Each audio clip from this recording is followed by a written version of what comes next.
بسم اللہ الرحمن الرحیم رب اشرح لی صدری ویسر لی امری واحلل عقدۃ من لسانی یفقہوا قولی رضیت باللہ ربا وبالاسلام دینا وبمحمد صلی اللہ علیہ وسلم نبیا ورسولا۔ اللہ اکبر، اللہ اکبر، اللہ اکبر، لبیک لبیک لبیک یا رسول اللہ صلی اللہ علیہ وسلم۔ الحمدللہ رب العالمین والصلاة والسلام علی خاتم النبیین سید الرسل و خاتم المعصومین وعلی آلہ واصحابہ اجمعین۔ اما بعد فاعوذ باللہ من الشیطان الرجیم۔ بسم اللہ الرحمن الرحیم۔ لقد كان لكم في رسول الله أسوة حسنة صدق الله العظيم وصدق رسوله النبي الكريم الأمين۔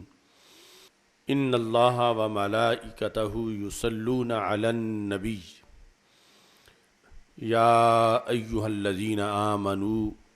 صلوا عليه وسلموا تسليما۔ الصلاة والسلام عليك يا سيدي يا رسول الله وعلى آلِكَ وأصحابك يا حبيب الله۔ الصلاة والسلام عليك يا سيدي يا خاتم النبيين وعلى آلِكَ وأصحابك يا سيدي يا خاتم المعصومين۔ مولاي صل وسلم دائما أبدا على حبيبك خير الخلق كلهم، منزہ عن شریک فی محاسنہ فجوہر الحسن فیہ غیر منقاسم۔ محمد تاج رسل اللہ قاطبۃ، محمد صادق الاقوال والکلم، محمد ذکرہ روح لانفسنا،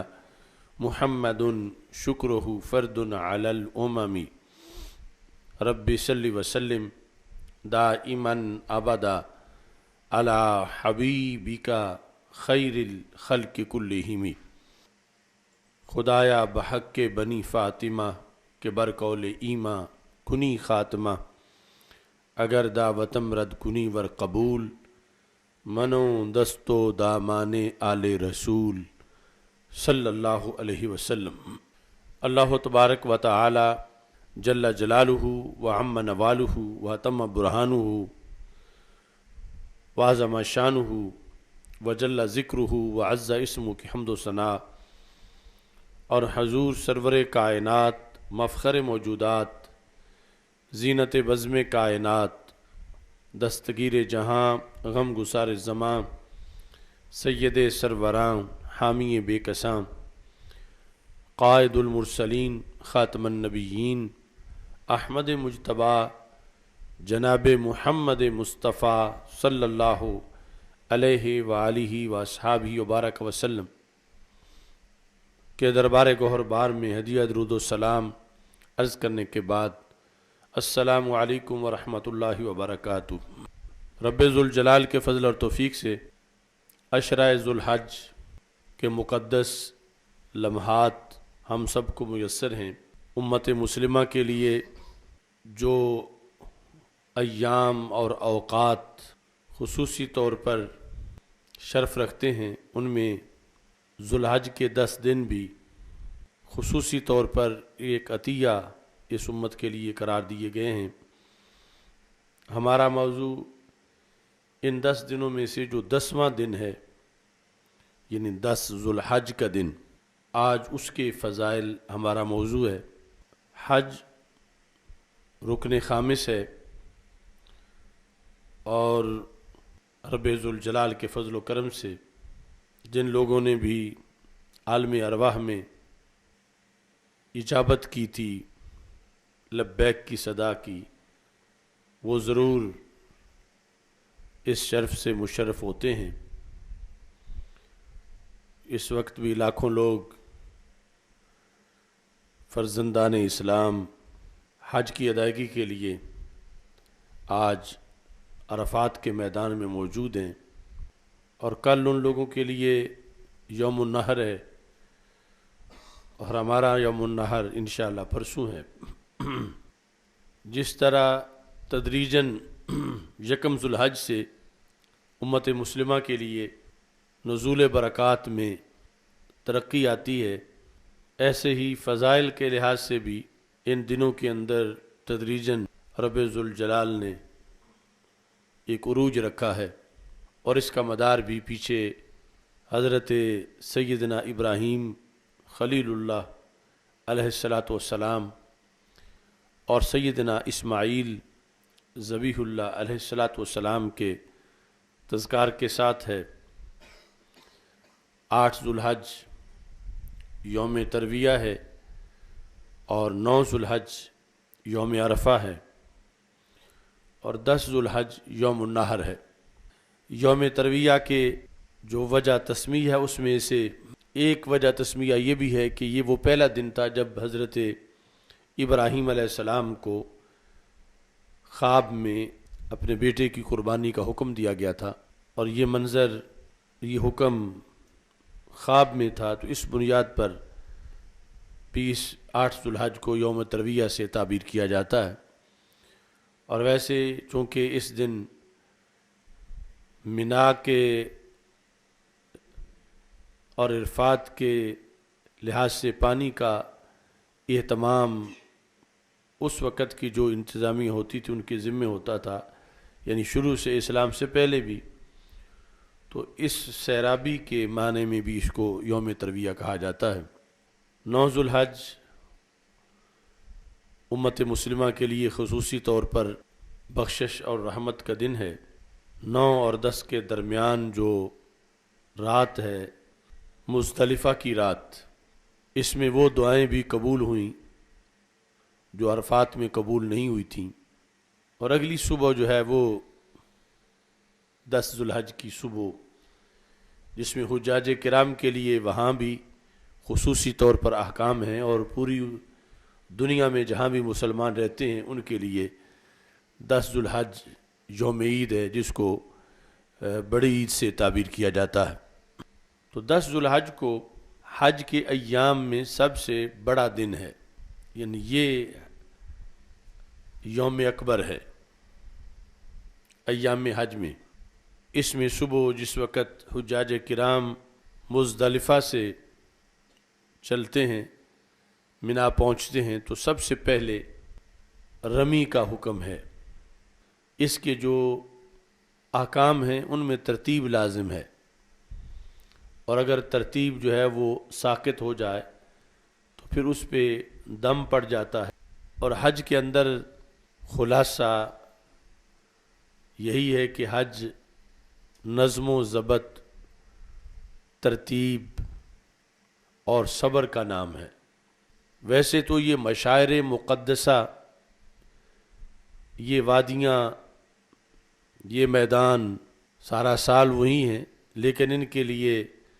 جو رحمتوں کا خصوصی کوٹا ہے، جس کے لیے ازل سے منظور شدہ لوگوں کو بلایا جاتا ہے، وہ ایک وقت کے ساتھ معین ہے، اور اس وقت کی پابندی اور وقت کے لحاظ سے نقل و حرکت اور وقت کے لحاظ سے احکام کی ادائیگی، یہ سب سے بنیادی سبق اس امر کا ہے۔ اور اسی میں یہ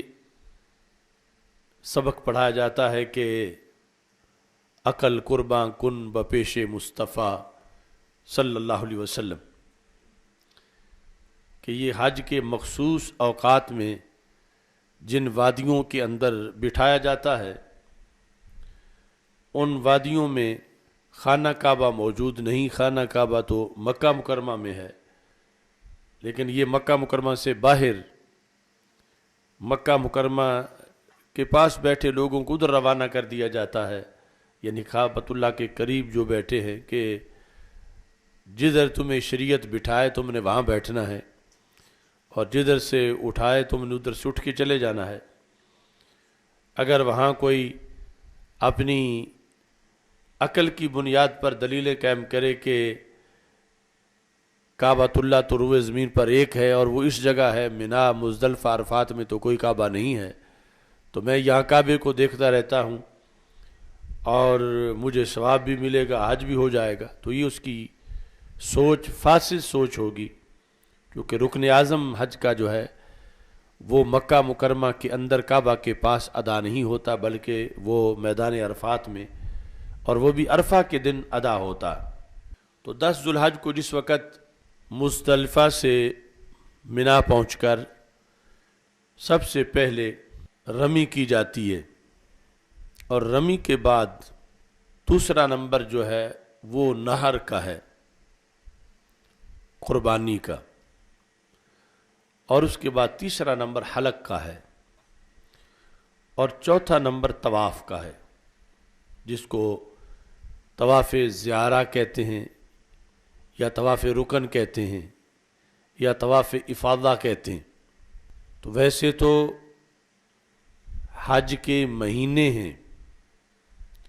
مہینوں میں سے پھر یہ عشرہ ذو الحج ہے، اور عشرہ ذو الحج میں پھر یہ جو 10 ذو الحج ہے، یہ بطور خاص حج کے احکام میں اور مناسک میں مقام رکھتا ہے۔ بڑے شیطان کو رمی کے بعد نہر کا جو عمل ہے اس میں بھی نہایت اہتمام کی ضرورت ہے، جس کی موجودہ صورتحال میں وہ اہتمام نظر نہیں آتا جتنا کہ اہتمام کرنا چاہیے۔ اصل میں تو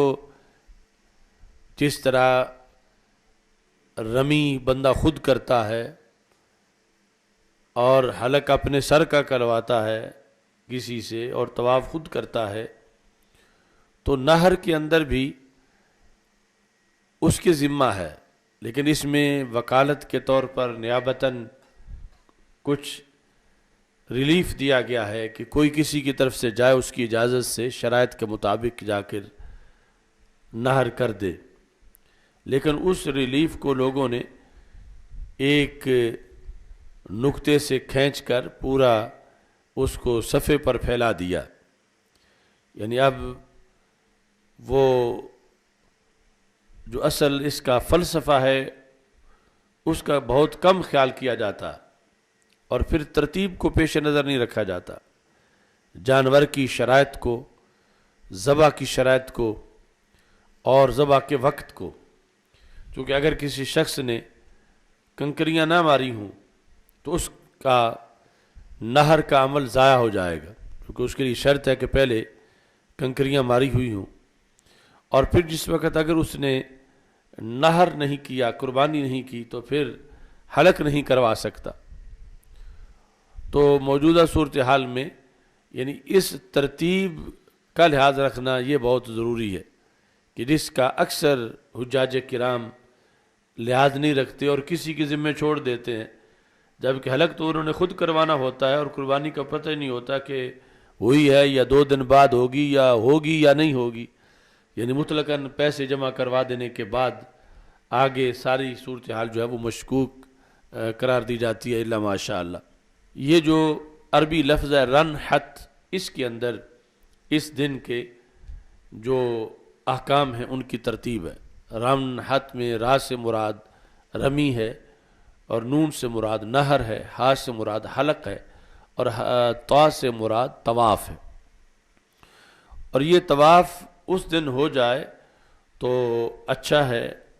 خصوصی طور پر انوار و تجلیات کا یہ دن ہے، لیکن اس دن اگر نہ ہو تو پھر بھی قضا نہیں ہوتا، رات کو بھی کیا جا سکتا ہے، اگلے دن بھی کیا جا سکتا ہے، اس سے اگلے دن بھی کیا جا سکتا ہے، لیکن پھر اگر نہ ہو تو پھر جو ہے وہ طواف کرنا بھی لازم ہوتا ہے اور دم بھی پڑ جاتا۔ تو یہ یعنی وہاں کے لوگوں کے لحاظ سے یہ نہایت اہم دن ہے 10 ذو الحج، اس بنیاد پر کہ اس کے اندر ایک تو جو عرفات سے ہو کر مزدلفہ سے پھر واپسی ہے وہ ایک بڑا تھکاوٹ کا عمل ہے، اور پھر آگے جو ترتیب ہے اس کو پیش نظر رکھتے ہوئے سارے مناسک کو ادا کرنا، اس میں بھی خصوصی طور پر جو ہے وہ اہتمام کرنا پڑتا۔ باقی امت مسلمہ جہاں بھی موجود ہے ان کے لیے 10 ذو الحج کا ایک خصوصی طور پر عمل ہے کہ جس میں نبی اکرم نور مجسم شفیع معظم صلی اللہ علیہ وسلم نے جس عمل کو اراقت دم سے تعبیر کیا، یعنی جانور کا جو قربانی کا جانور ہے مخصوص شرائط والا مخصوص وقت میں اس کو ذبح کرنا، اراقت دم کا معنی ہے خون بہانا، یعنی اس کو ذبح کرنا، یہ عمل جو ہے وہ اس دن کا عظیم عمل ہے۔ نماز عید الاضحیٰ اس کی ادائیگی کے بعد یہ عمل کہ اس کے بارے میں رسول اکرم نور مجسم شفیع معظم صلی اللہ علیہ وسلم نے ارشاد فرمایا کہ کوئی عمل صالح پھر اس کے ہم پلہ نہیں ہے جتنا رب ذوالجلال نے شرف اور قرب اس عمل کو قرار دیا ہے۔ اور یہ سارے کا سارا جو سفر ہے یہ بھی یعنی حسن شرع کے طور پر ہے کہ رب ذوالجلال کا حکم ہے اور اس کے مطابق جو ہے اس کو جو ہمارے لیے ڈبل سنت ہے، کیونکہ رسول اکرم نور مجسم شفیع معظم صلی اللہ علیہ وسلم سے یہ پوچھا گیا ما حاذی الاضاحی، یہ قربانیاں کیا چیز ہیں؟ تو ہمارے آقا صلی اللہ علیہ وسلم نے فرمایا سنت ابیکم ابراہیم۔ جو صحابہ کرام رضی اللہ تعالی عنہم سامنے بیٹھے تھے انہیں فرمایا کہ تمہارے باپ حضرت ابراہیم علیہ السلام کی سنت ہے۔ تو اس بنیاد پر جیسے ان عربوں کے لیے سنت ہے، عجم کے رہنے والے مسلمانوں کے لیے بھی سنت ہے، اور صرف جو اس وقت مخاطب تھے وہی نہیں بلکہ ان کے ذریعے سے قیامت تک کی امت کے لیے اس کو رسول اکرم صلی اللہ علیہ وسلم نے سنت قرار دیا۔ اور جب رسول اکرم صلی اللہ علیہ وسلم نے خود یہ کام کیا تو ہمارے لیے یہ سنت ابراہیمی بھی ہے اور سنت محمدی علی صاحب الصلاۃ والسلام بھی ہے۔ اور صحابہ کرام رضی اللہ تعالی عنہم نے پوچھا ما لنا فیہا، کہ یا رسول اللہ صلی اللہ علیہ وسلم ہمیں اس میں کیا ملے گا، ہمارا اس میں فائدہ کیا ہے، کہ یہ سنت تو ہے اس میں ہمارا فائدہ کیا ہے؟ تو ہمارے آقا صلی اللہ علیہ وسلم نے فرمایا بکل شعرۃ حسنہ، کہ رب ذوالجلال نے ہر بال کے عوض ایک نیکی کا فیصلہ کیا ہے۔ نیکی، ایک نیکی کا حصول بھی بڑا مشکل ہے، اور یہ ایک جانور ہے اور اس کے بدن پہ بال ہیں، اور اس جانور کی نسبت چونکہ ایک سنت کی طرف ہے اور اس سنت کی بنیاد پر یہ خون بہایا جاتا، تو یہ خون بہانا فساد نہیں، یہ خون بہانا جانوروں پہ بے رحمی نہیں، یہ خون بہانا کسی لحاظ سے بھی دہشت گردی نہیں، بلکہ یہ چونکہ اللہ کے محبوبوں کی نسبت کی بنیاد پر ہے تو پھر وہ جس جانور کا خون بہایا جاتا ہے وہ جانور جو ہے وہ مقدس قرار پاتا ہے، خون بہنے سے پہلے جب اس کی نسبت ہوئی اور اس کے بعد اس کے لیے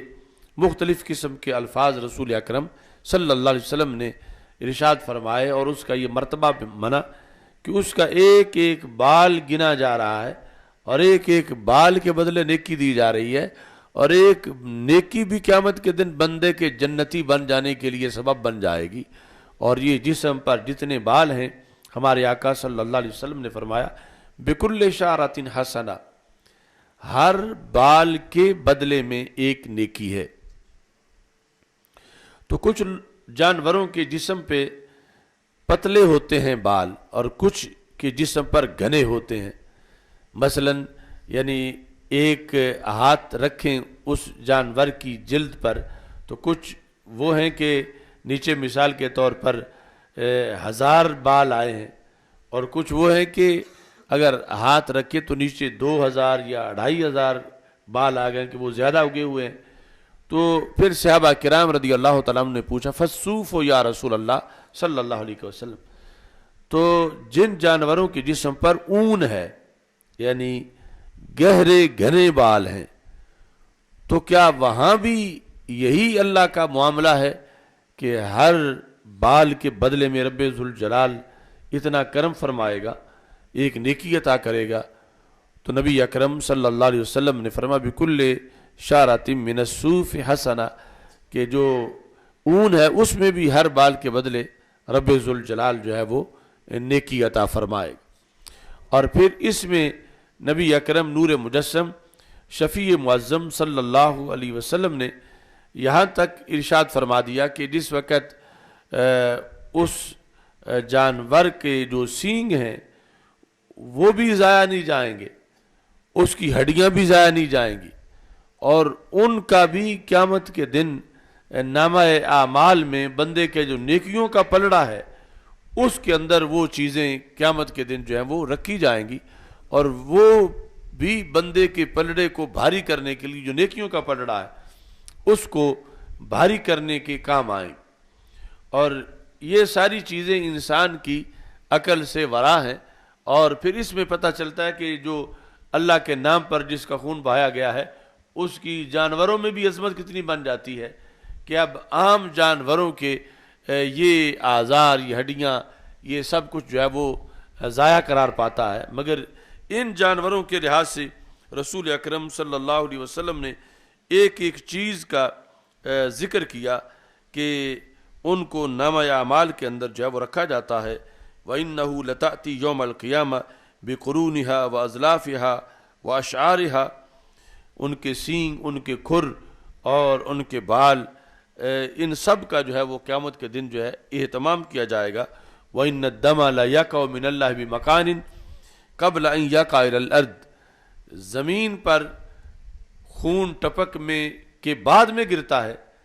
لیکن یہ اللہ کے دربار میں پہلے مقبول ہو جاتا ہے۔ یعنی زمین، حالانکہ اس کی گردن سے زمین تک کا فاصلہ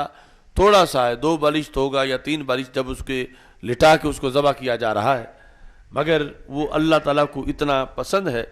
کہ ان الدم لیقع عند اللہ بمکان قبل ان یقع الی الارض، زمین پر پڑنے سے پہلے رب ذوالجلال کے ہاں اس کو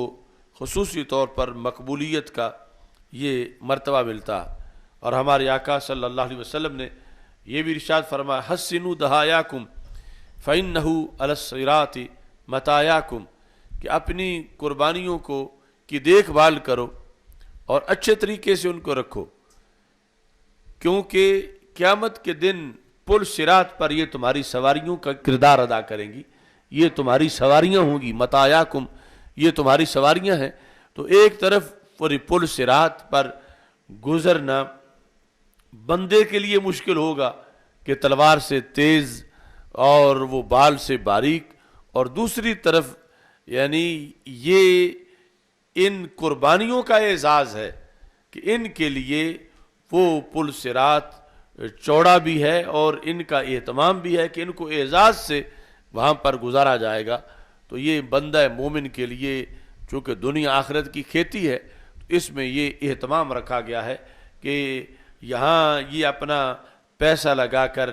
ایک سنت جو ڈبل سنت ہے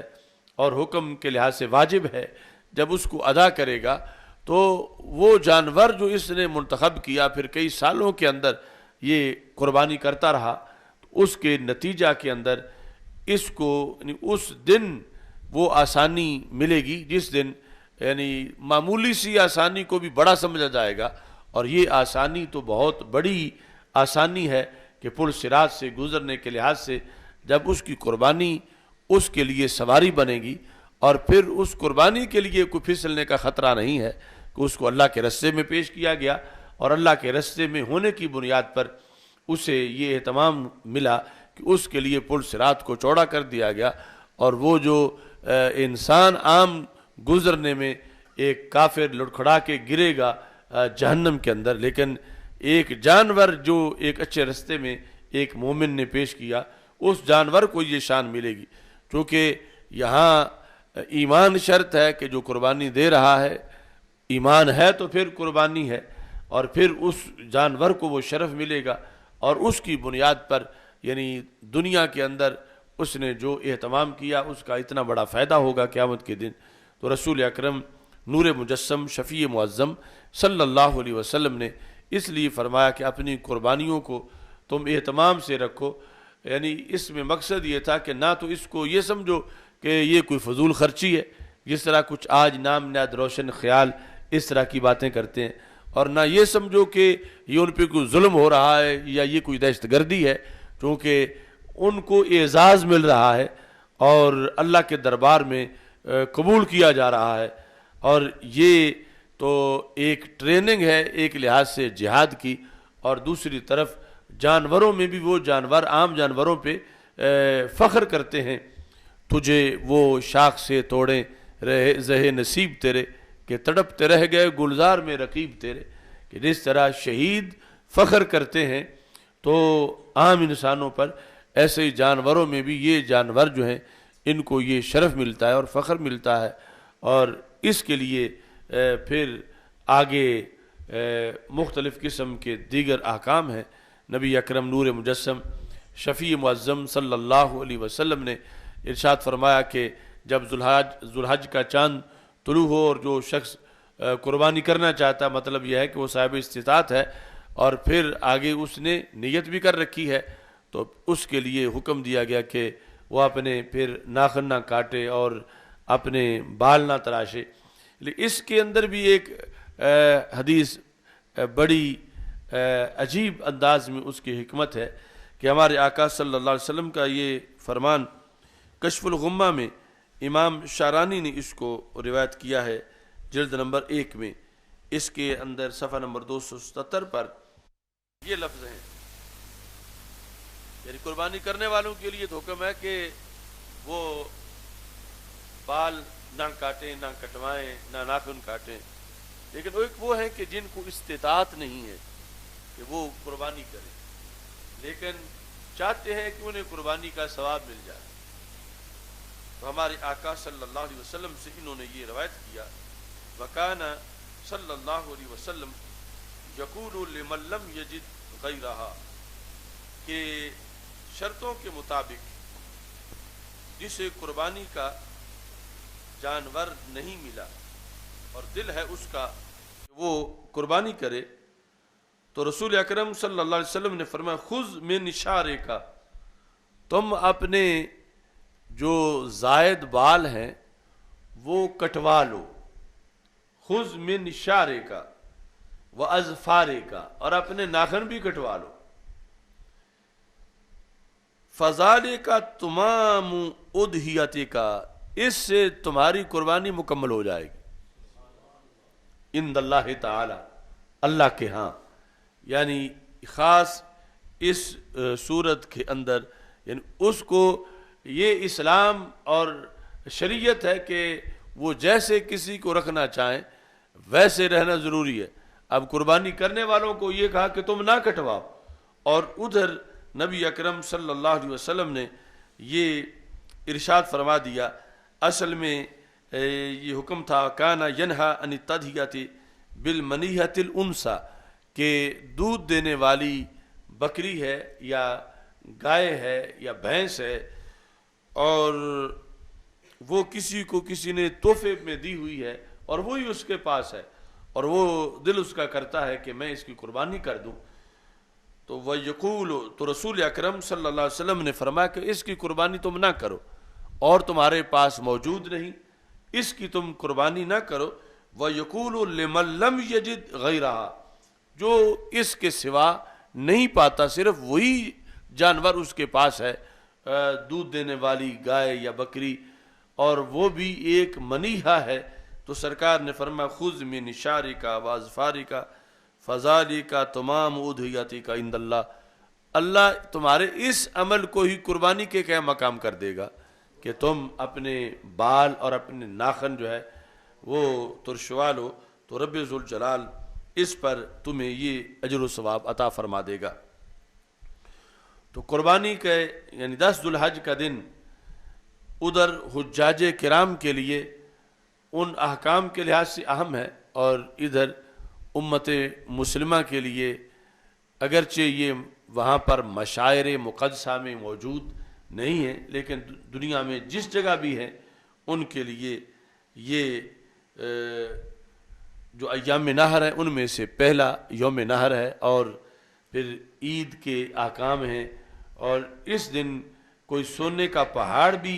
اللہ کے راستے میں خرچ کر دے تو اتنا ثواب اس کو نہیں ملتا جتنا ثواب اراقت دم کی بنیاد پہ اس کو ملتا، یعنی مخصوص شرطوں کے ساتھ جس وقت جانور کو ذبح کیا جاتا ہے تو رب ذوالجلال اس پہ یہ اجر و ثواب عطا فرماتا۔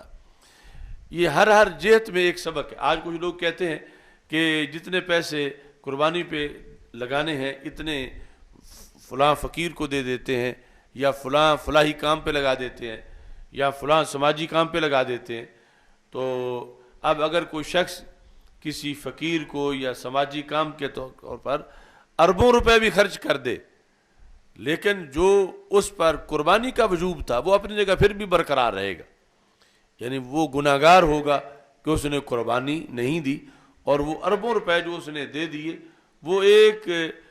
قربانی جو مثلا 35,000 کی ہے، 40,000 کی ہے،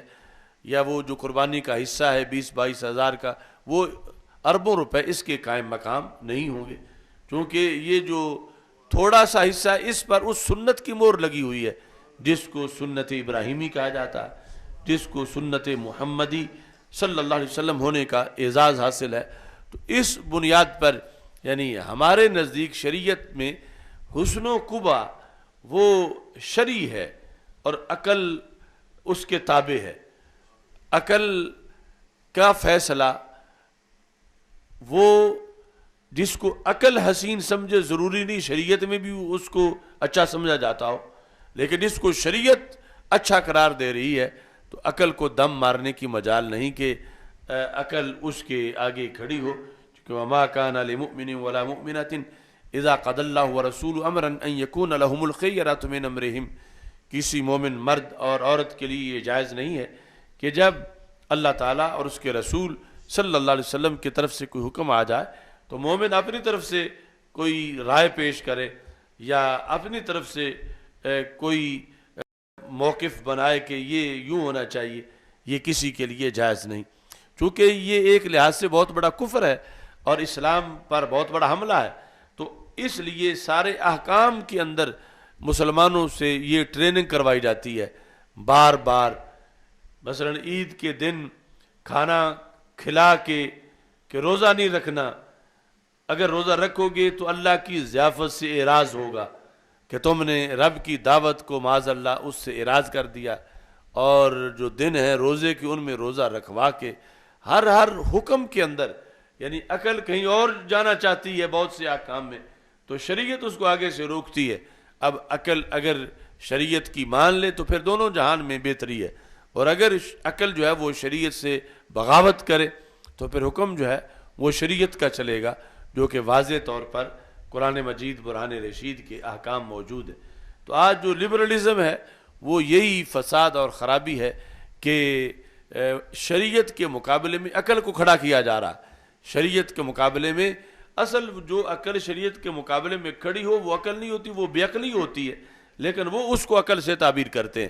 اور انسان کو کہ انسان اپنی رائے سے جو مذہب بنائے، رائے سے جو طریقہ بنائے، اپنی سوچ سے جو کچھ بنائے اس پہ چلنا چاہیے، جبکہ ان احمقوں کو یہ پتہ نہیں کہ اس انسان کا خالق اللہ ہے، اور وہ اللہ جس نے اس کو سوچنے کی توفیق دی یہ تو ایک جھلک کا کروڑواں حصہ ہے کہ جو اس کو جو یہ عقل لیے پھرتا ہے، اور پوری کائنات کی عقلیں مل کر ساری رسول اکرم نور مجسم شفیع معظم صلی اللہ علیہ وسلم کی عقل کا مقابلہ نہیں کر سکتی،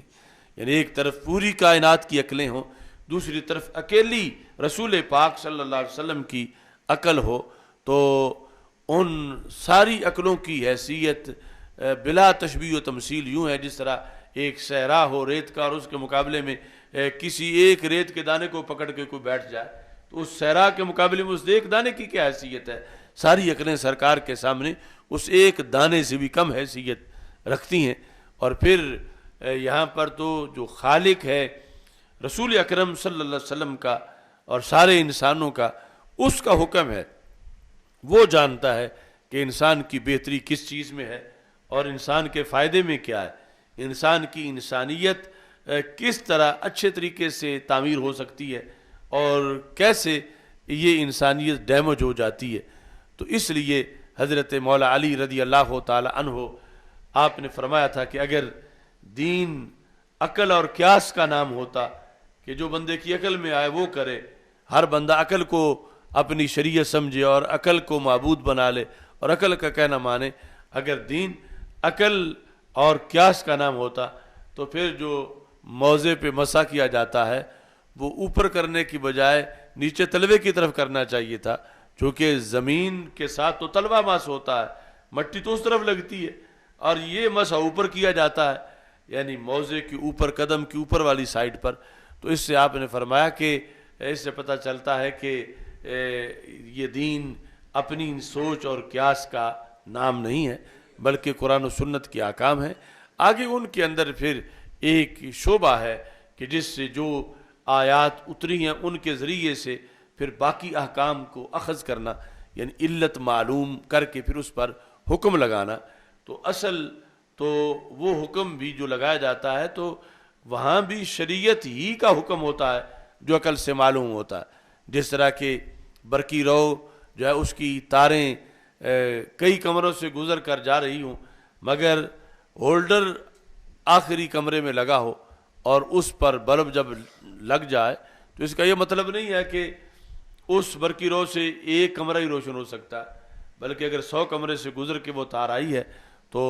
100 کمرے میں اگر ہولڈر لگا لیا جائے تو وہاں بھی ویسی روشنی ہو سکتی ہے بلب لگا لینے کے بعد۔ اب یہ جو 105 نمبر کمرہ جو جس بجلی سے روشن ہے اسی سے پہلے بھی روشن ہو سکتے ہیں، اور وہ آپس میں دو جدا قوتیں نہیں، ایک ہی قوت ہے۔ تو اس طرح یعنی وہ پھر جو رائے اور قیاس فقہا کا ہے اس سے اصل شرعی طور پر جو حکم جہاں عام لوگوں کو پتہ نہیں تھا انہوں نے صرف بلب لگا دیے وہاں پر، اور اصل جو بجلی ہے وہ شریعت کی ہے، جس کی وجہ سے جس طرح 105 نمبر کمرہ روشن تھا تو سارے کمرے ظاہری طور پر روشن ہو گئے، اس طرح حکم شریعت کا تو ایک حکم ایک خاص موقع کے لیے آیا، ایک خاص چیز کو حرام کیا گیا، لیکن فقہا نے دیکھا یہ کیوں حرام کی گئی، اس کی علت اور اگر 100 چیزوں میں نظر آئی تو 100 پر وہ حکم لگائیں گے اسی کو دیکھ کر جو شریعت کا بتایا ہوا۔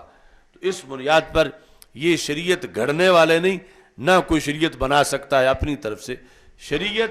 دو ذاتوں کی ہے، اللہ کی اور اللہ کے رسول صلی اللہ علیہ وسلم کی، اور آگے پھر اس شریعت کو کہیں ظاہر ہے کہیں وہ شریعت باطن ہے کہ اس کو ظاہر کرنے کی ضرورت ہے۔ جس طرح ایک پانی عام پیالے میں نظر آ رہا ہے اور دوسرا پانی جو گھڑے کے اندر ہے اوپر اس کے چھونی دی ہوئی اور وہ پانی نظر نہیں آ رہا، تو اگر اوپر سے کوئی ڈھکن اتارے اور پانی نظر آئے تو اس کا یہ مطلب نہیں کہ ڈھکن اتارے والے نے اب پانی پیدا کیا ہے، پانی تو پہلے ہی موجود تھا، تو اس نے عام لوگوں سے چھپا ہوا تھا، اس نے وہ ظاہر کر دیا ہے۔ تو اس طرح یعنی اتنی اجازت تو ہے شریعت کے اندر، اور اس کی وجہ سے یہ شریعت کا حسن ہے کہ پہلے جو احکام آئے تھے امتوں کے لیے وہ تو اتنے بھی محفوظ نہ رکھ سکیں، یعنی ایک چیز کے بارے میں ایک حکم آ گیا تھا انہوں نے وہ بھی بدل دیا، وہ بھی بیچ دیا، اور یہ وہ امت ہے کہ جس نے جن چیزوں کے بارے میں حکم آیا تھا ان کو تو ہائی لائٹ کیا ہی ہے، اس کے ذریعے سے اور بھی ہزاروں چیزوں کو واضح کر دیا، اور یہ اس امت کی خصوصیت ہے، یعنی خصائص میں سے یہ بھی یہ خصوصیت ہے کہ نہ یہود کے پاس فقہ ہے نہ نصارہ کے پاس فقہ ہے، یہ جو الہامی مذہب ہیں باقی تو ویسے ہی فارغ ہیں، یہ جن کے پاس آسمانی کتابیں آئی تھیں ان کے پاس بھی فقہ نام کی کوئی چیز نہیں ہے، اور یہ اس آخری امت کی شان ہے کہ انہوں نے یعنی صرف ایک شخص امام اعظم ابو حنیفہ جو ہیں انہوں نے 5 لاکھ مسائل اخذ کر کے انسانیت کو عطا کر دیے ہیں کہ یہ شریعت کے حصے ہیں۔ تو اس بنیاد پر یعنی یہ سارا کورس ہے حج کا اور شریعت کے احکام کا، لن ینال اللہ لحومها ولا دماؤها ولکن ینالہ التقوی منکم، اللہ کے ہاں ویلیو خون کی نہیں اور گوشت کی نہیں، جب قربانی کی جا رہی ہے تو کوئی یہ سمجھے کہ معاذ اللہ اس کو کوئی ضرورت ہے، وہ ہر ضرورت سے پاک ہے، وہ نہیں دیکھتا گوشت کو اور نہ خون کو، بلکہ وہ دل کی کیفیت کو دیکھتا ہے کہ دینے والا کس انداز میں دے رہا ہے، کیونکہ ہر عبادت کا مدار تقوی ہے، خواہ روزہ ہو، نماز ہو، حج ہو، زکوٰۃ ہو، تو وہی اس قربانی کے اندر بھی ہے۔ تو یہ چیزیں عصر حاضر میں چونکہ ایک پورا شعبہ قربانی کے عمل سے بغاوت کا شعبہ ہے، لبرلزم کا، اور وہ مسلسل اس سلسلہ کے اندر لوگوں میں شکوک و شبہات پیدا کرتے ہیں، اور امت مسلمہ کا ہر فرد یہ یقین رکھتا ہے کہ فائدہ اسی میں ہے جو رب نے فرمایا ہے اور جو رسول اکرم صلی اللہ علیہ وسلم نے فرمایا ہے، اس پر آنکھیں بند ہیں، اس کی پھر آگے وضاحت ائمہ نے کی ہے۔ میری دعا ہے خالق کائنات جل جلالہ ہم سب کو قرآن و سنت کا فہم عطا فرمائے، اور قرآن و سنت کے بلاغ و تبلیغ اور اس پر عمل کی توفیق عطا فرمائے۔ جو لوگ آج میدان عرفات میں موجود ہیں، اللہ ان کی دعاؤں کو قبول فرمائے، اور اللہ ان کے صدقے ہماری دعاؤں کو بھی قبول فرمائے، اور خالق کائنات جل جلالہ ہم سب کو بار بار حج و عمرہ کی سعادت عطا فرمائے۔ وآخر دعوایا ان الحمد للہ رب العالمین۔